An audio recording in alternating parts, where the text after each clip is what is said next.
આ ચોમાસામાં એકદમ પ્રોટીનથી ભરપૂર એવા ભજીયા તમે ટ્રાય ના કર્યા હોય તો શ્યોર ટ્રાય કરજો. બહુ જ ફાઇન બની અને રેડી થશે.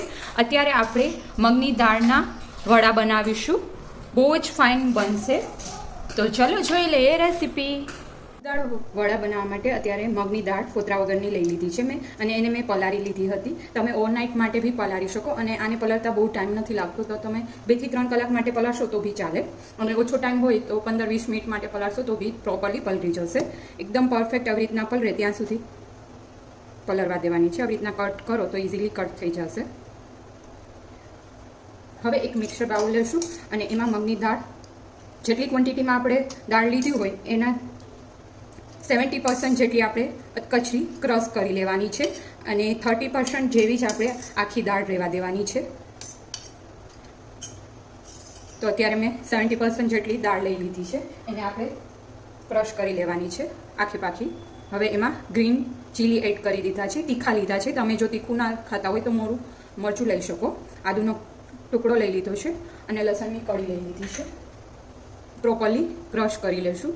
હવે એક બાઉલમાં આપણે જે આખી દાળ રાખી હતી એ લઈ લઈશું પહેલાં. પછી જે આપણે ક્રશ કરી હતી એને આવી રીતના ક્રશ કરવાની છે. આપ જોઈ શકો છો, સાવ પેસ્ટ નહીં અને આખી એ રીતના બી નહીં, રીતના રેડી કરેલી છે. એને બી આપણે એડ કરી દઈશું.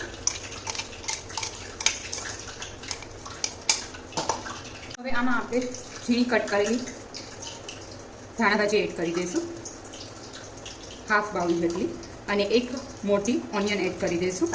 ઓપ્શનલ છે, તમે ઓનિયન અને લસણ સ્કીપ કરીને બી બનાવી શકો. સોલ્ટ એડ કરી દઈશું as per the taste. Pinch of હળદર એડ કરી દઈશું. લાલ મરચું પાવડર એડ કરી દઈશું, હાફ ટીસ્પૂન જેટલું. બહુ ઝાઝું એડ નહીં કરીએ, કેમ કે ઓલરેડી મેં મરચાં છે એ તીખા જ એડ કર્યા છે. જો તમે મોરા મરચાં એડ કરો તો અત્યારે વધારે લઈ શકો. હિંગ એડ કરી દઈશું, પિંચ ઓફ. આખું જીરું એડ કરી દઈશું, અને ગરમ મસાલો બી એડ કરી શકો, પણ અત્યારે હું નથી એડ કરતી, કેમ કે લસણ ને બધું આપણે એડ કરેલું જ છે, તો એની ફાઇન ફ્લેવર આવશે. અને જીરું બી અત્યારે આપણે એડ કરેલું છે. હવે આને પ્રોપરલી આપણે મિક્સઅપ કરી દેવાનું છે. આમાં તમે સાજીના ફૂલ બી એડ કરી શકો. અત્યારે મગની દાળ છે એટલે જરૂર નથી. જો તમારે એડ કરવા હોય તો તમે એડ કરી શકો. પ્રોપરલી બધું મિક્સઅપ કરી લઈશું. અને આવી રીતના જો તમે ભજીયા બનાવતા હોય અને ભજીયાથી બોર થઈ ગયા હોય તો આવી રીતના ન્યૂ કંઈક વડા ટ્રાય કરશો તો બધાને બહુ જ ગમશે. અને ટેસ્ટમાં બી એકદમ ક્રિસ્પી અને યુનિક ટેસ્ટ આવશે આનો. તો રેડી છે. આવી જ રીતના આપણે થોડું એવું ફ્લેટ કરી અને બધા ફ્રાય કરી લેવાના છે. એક કઢાઈમાં અત્યારે તેલ ગરમ થવા રાખી દીધું હતું અને તેલ પ્રોપરલી આવી ગયું છે. હવે આપણે વડાને ફ્રાય કરી દઈશું. પહેલાં જ્યારે ફ્રાય કરીશું ત્યારે સાવ સ્લો ફ્લેમ કરી દઈશું, અને પછી આપણે ફ્લેમ મીડિયમથી હાઈ કરી અને પ્રોપરલી ફ્રાય થવા દેવાના છે. જરૂર લાગે તો તમે આમાં થોડું એવો કોર્નફ્લોર અથવા તો ચોખાનો લોટ એડ કરી શકો. બહુ જ પતલું બેટર થઈ ગયું હોય તમારાથી તો બાકી કંઈ જરૂર જ નહીં પડે, એમ જ તમે આને ફ્રાય કરી શકશો.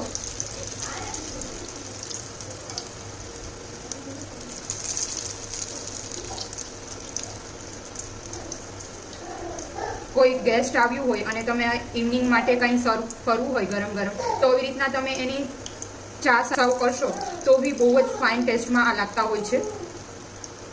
અને પ્લસ ન્યૂ ડીશ બી થઈ જશે.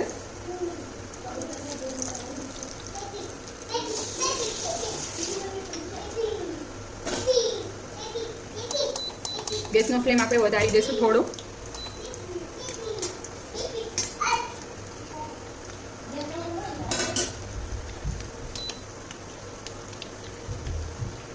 તો અત્યારે બ્રાઉનિશ કલર આવી ગયો છે અને પ્રોપરલી કૂક થઈ ગયા છે. આપ જોઈ શકો છો તેલ બી જરા બી નહીં રહે, અને પ્લસ હેલ્ધી બી છે.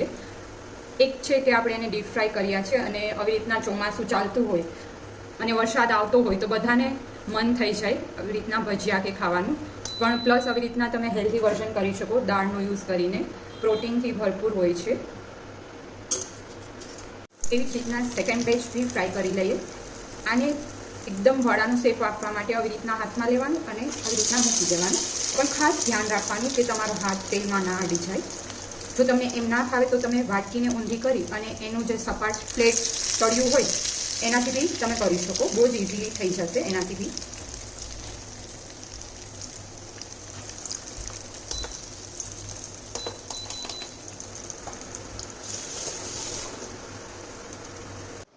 તો રેડી છે એકદમ ક્રિસ્પી એવા મગની દાળના વડા. સાથે મેં ગ્રીન ચટણી જે રાજકોટની ફેમસ છે એ સર્વ કરી છે.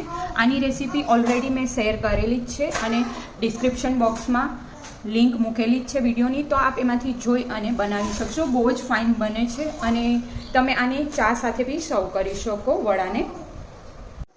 તો આપ બી આ રેસીપી ટ્રાય કરજો અને મને કમેન્ટ કરી અને જણાવજો તમને મારી રેસીપી કેવી લાગી. Thank you for watching my video.